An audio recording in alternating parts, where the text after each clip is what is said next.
سیدنا عبداللہ بن مسعود رضی اللہ عنہ کہتے ہیں، رسول اللہ صلی اللہ علیہ وآلہ وسلم نے فرمایا، اللہ کے کچھ فرشتے ہیں جو روئے زمین پر گھومتے رہتے ہیں، مجھے میری امت کی طرف سے سلام پہنچاتے رہتے ہیں۔ سیدنا جبیر بن مطعم رضی اللہ عنہ کہتے ہیں، میں نے رسول اللہ صلی اللہ علیہ وآلہ وسلم سے سنا، میرے کئی نام ہیں، میں محمد ہوں اور احمد ہوں، میں ماہی ہوں، اللہ تعالیٰ میری وجہ سے کفر مٹاتا ہے،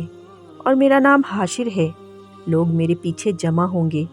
اور میرا نام عاقب ہے، اور عاقب وہ شخص ہے جس کے بعد کوئی نہ ہو۔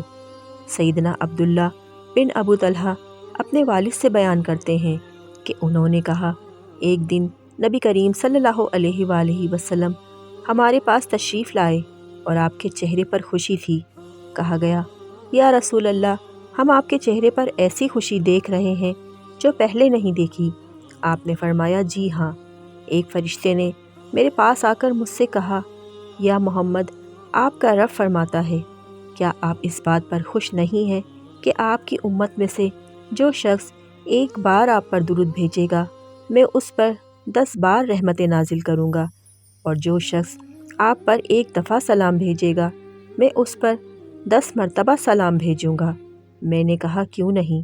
سیدنا صہیب رضی اللہ عنہ کہتے ہیں، ایک دفعہ ہم رسول اللہ صلی اللہ علیہ وآلہ وسلم کے پاس بیٹھے ہوئے تھے،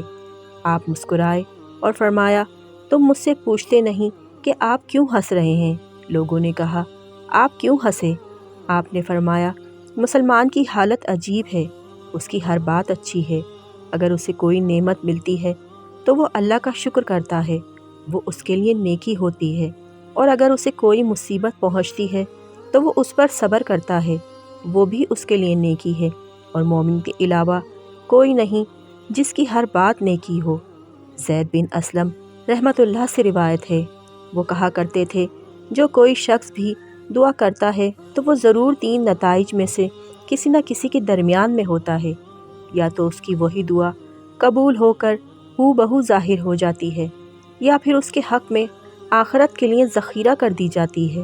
اور یا پھر اس کے گناہوں کا کفارہ بنا دی جاتی ہے۔